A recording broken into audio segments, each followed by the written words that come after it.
Amigas y amigos del Financiero, el próximo 5 de diciembre el doctor Miguel Ángel Mancera asumirá la jefatura de gobierno del Distrito Federal. Miguel, muchas gracias por recibirnos. ¿Qué tal, Alejandro? Qué gusto saludarte. Igualmente. A todos. Muchas gracias, Miguel. ¿Cómo te sientes de asumir esta enorme responsabilidad? Bien, con mucho ánimo, con muchas ganas de empezar ya, con proyectos, con conocimiento de varias de las cosas y de muchos de los temas que hay que implementar de inmediato, ya con una visión general de toda la parte que hay que empezar a controlar de la administración pública de esta ciudad, también con buena participación de la ciudadanía, la verdad es que con buen ánimo de la gente para que ya arranquemos, con demanda social en redes, en diferentes contactos que nos piden cosas. Entonces, pues yo creo que ya están dados todos los ingredientes como para arrancar, ¿no? Dado el largo periodo que hay entre la elección y la toma de posesión, ¿en dónde te sientes más cargado de trabajo? La campaña fue muy intensa, por supuesto, como lo son las campañas, y luego este periodo largo. ¿Cómo se vive ese proceso en que eres el electo, pero todavía no puedes actuar en el gobierno? Mira, algunos dicen que es un momento que hay que disfrutar porque después viene toda la carga y toda la responsabilidad. Otros pues también están con que es un periodo muy largo, que es un espacio de tiempo muy prolongado. Yo te diría que sí es un tema que tiene su chiste. ¿Por qué? Porque tienes mucho contacto con grupos sociales, la gente quiere que hagas cosas, hay personas que no te entienden bien esta parte de la espera y quieren que ya interactúes, que intervengas, y hay que mantener los respetos con el ejercicio de gobierno que se desarrolla. Entonces, sí creo que es complicado, creo que sí se debería de analizar, se debería de estudiar, quizá acortar este periodo de espera, y empezar con mucha mayor sincronía los arranques de las delegaciones de la jefatura de gobierno y que no fueran tan prolongadas las esperas. Ciudadano, has dicho de ti muchas veces, lo dijiste durante la campaña, lo subrayaste, lo sigues mencionando. ¿Qué representa, qué significa que su jefe de gobierno, aunque por supuesto emanado de una coalición de partidos para el proceso electoral, se declare a sí mismo ciudadano? ¿Cuál sería la diferencia? ¿Dónde está el beneficio, si es que lo ves así, para la población en general? Mira, yo creo que la oferta que tenemos es una oferta de atención exactamente a lo que nos está pidiendo la gente. Esta campaña que hicimos de Decidamos Juntos, de Decisiones por Colonia, es precisamente eso, una retroalimentación de todo lo que la gente está pidiendo. Es saber exactamente hacia dónde tienes que focalizar los esfuerzos.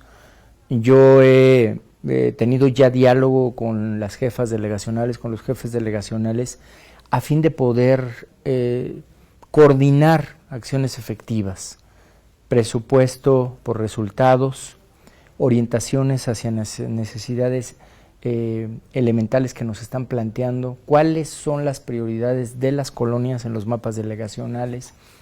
Entonces, eso lo construyes exclusivamente con eso, con el afán de servicio. Lo acabo de plantear en una reunión muy reciente de PRD, en donde les reiteré que estaré yo siempre convencido, pues de encabezar una representación de la izquierda, pero que siempre el primer lugar, es decir, el número uno en atención tendrá que ser la ciudadanía. Ese será el tema número uno, ¿no? A eso es a lo que me debo.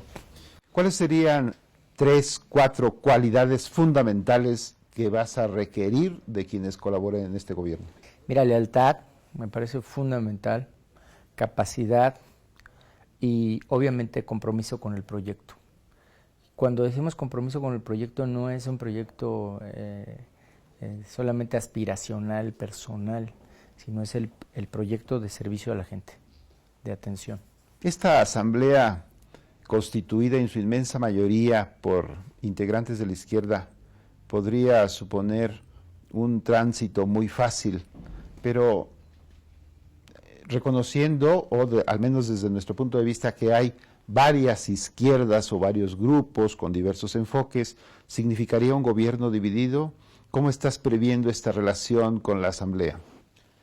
Mira, yo quisiera posicionar en esta asamblea los temas que son temas comunes, que son de interés para todos. No me interesa hacer planteamientos que vayan a chocar con la dinámica de la ciudad, por el contrario, lo que queremos es impulsar el desarrollo económico, social, político, jurídico, de seguridad de la ciudad, y en ese sentido creo que vamos a ir acompañando. Y no solamente te diría con las diferentes representaciones de la izquierda en grupos, sino con la parte de la oposición.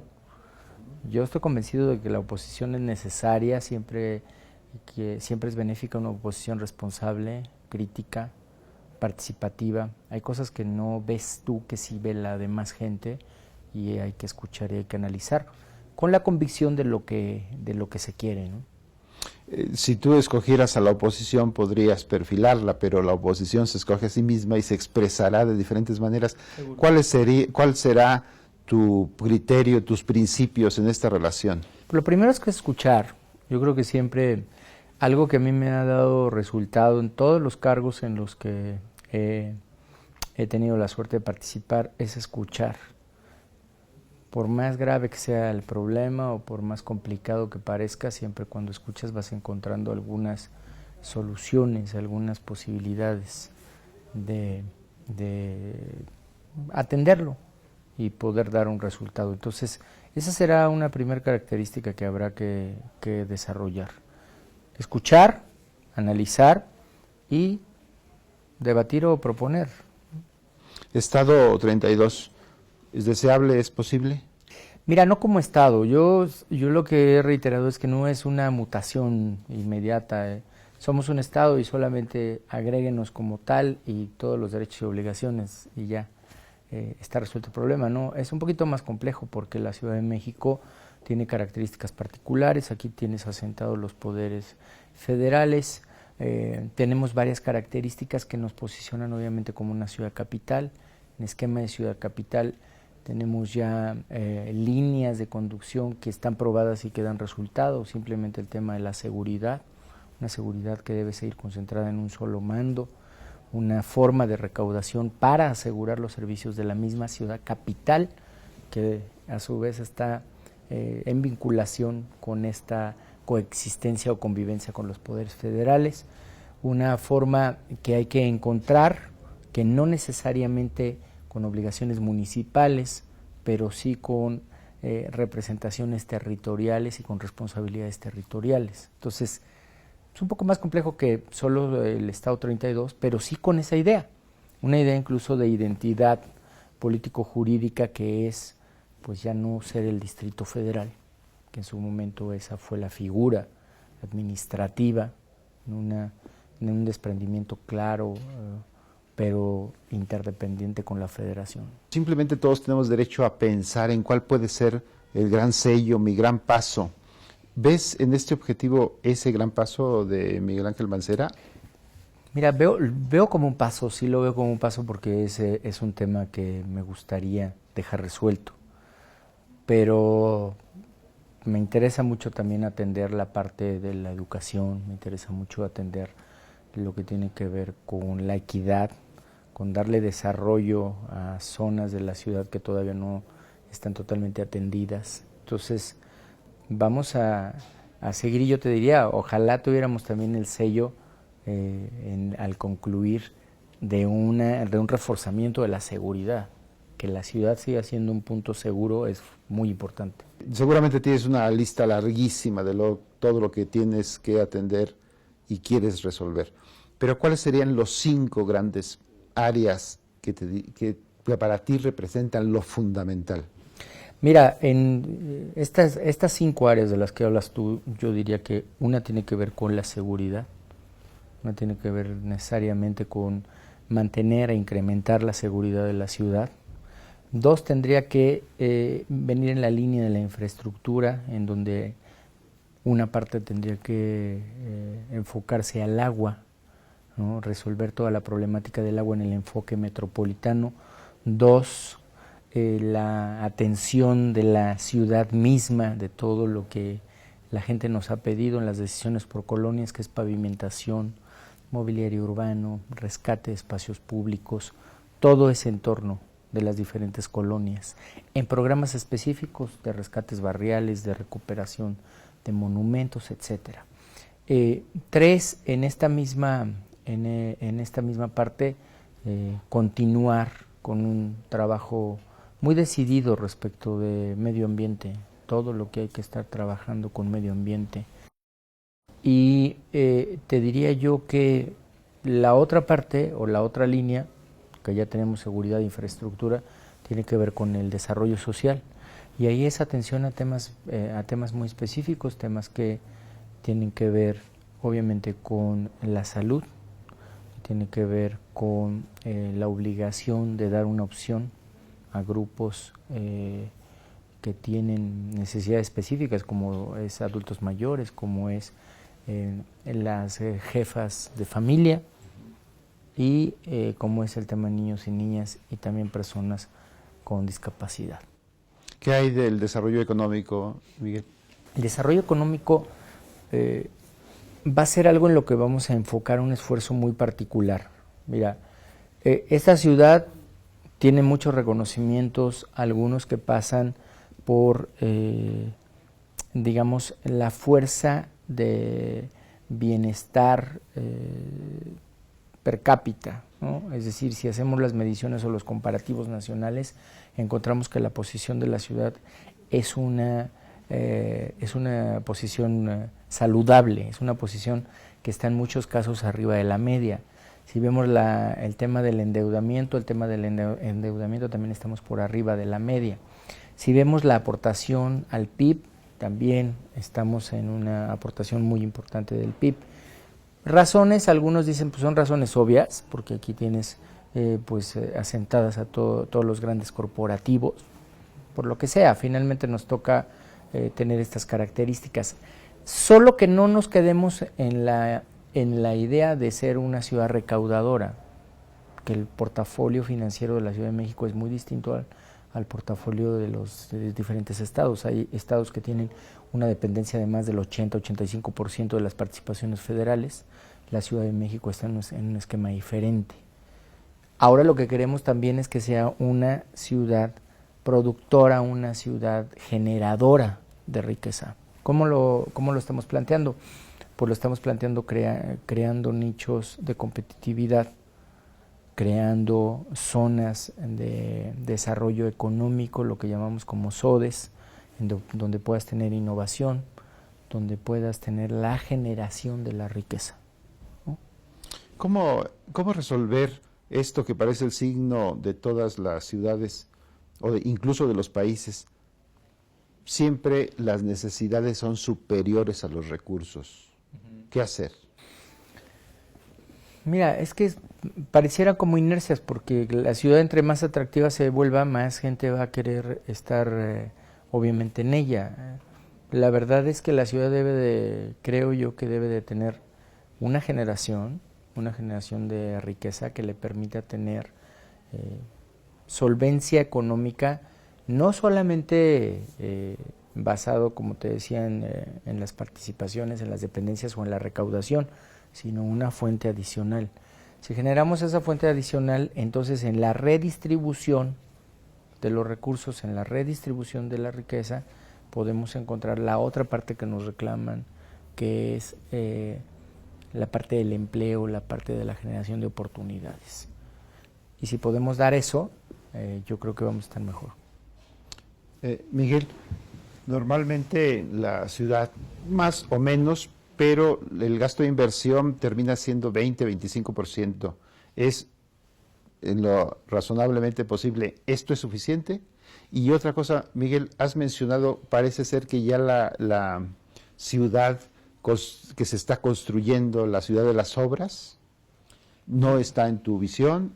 ¿Qué piensas hacer en materia de inversión? Yo creo que siempre los presupuestos, o al menos los presupuestos que son los mejores ejercidos, se representan o se pueden advertir precisamente en obra pública, cuando tú ves infraestructura, cuando ves una ciudad equipada, cuando ves una ciudad que tiene satisfactores. Entonces sí creo que tiene que haber obra, pero quizá no esas grandes obras, sino pavimentación, todo lo que tiene que ver con el mobiliario urbano, recuperación de espacio público, dignificación de muchos de los espacios. En eso queremos concentrar, que finalmente serán pues gastos de inversión y finalmente será algo que permitirá generar espacios de competitividad. Para poder tener competitividad, uno de los rubros importantes es que haya seguridad. Y yo estoy convencido que la recuperación del espacio público te genera un esquema de mayor seguridad. El crecimiento de la deuda en la administración que está por terminar, digamos que fue muy moderado, 2.7 por ahí, pero independientemente de los porcentajes, que es un logro, porque ahora estamos un poco en la moda del endeudamiento local a grandes dimensiones, pero aunque este crecimiento haya sido poco, 50 y tantos mil millones de pesos, siguen siendo 52 mil millones de pesos. ¿Esto de qué manera va a oprimir o puede oprimir el ejercicio del gasto? Mira, ¿cómo te sientes al respecto? Yo creo que vamos a terminar, o el cierre del ejercicio lo vamos a concluir más o menos en 61 mil millones, ¿no? Porque eso es más o menos lo que será ahora con esta última solicitud que se haga. Entonces, pensando en ese escenario, comparado con el ingreso de 140 mil millones, todavía es una deuda saludable. Hasta ahora, respaldada obviamente con la Federación, y entonces te da una deuda AAA en cuanto a su calificación.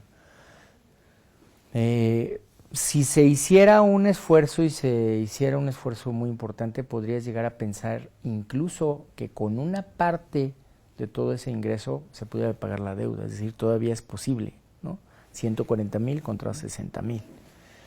Sin embargo, yo creo que los plazos que se han conseguido para todo el tema de la deuda nos permitirán tener operatividad financiera y permitirán en su momento analizar la conveniencia de ir en una curva hacia la baja incluso. Muy bien, Miguel, ya sé que tenemos poquito tiempo, pero te ruego, vamos a decir una palabra y tú me dices la primera que te sugiere. Sí. ¿Qué te sugiere? Sí, cómo no. Bien, niñez. Compromiso, trabajo. Juventud. Esperanza de la ciudad. Mujer. Protección. Agua. Sustentabilidad.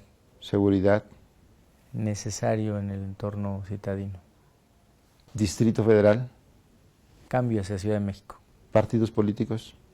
Ejercicio libre de la política. Marcelo Ebrard. Jefe de gobierno y además, ya sé que es muy rápido, pero te diría además una guía en todo el transcurso político de mi carrera. Miguel Mancera. Compromiso. Miguel Ángel, muchas gracias por tu atención y por tu tiempo. Gracias. Muy bien, nos despedimos. Muchas gracias, amigos del Financiero. Esta es una oportunidad de dialogar. Seguiremos, sin duda, el ejercicio de gobierno de Miguel Ángel Mancera al frente de la capital de la República. Hasta pronto.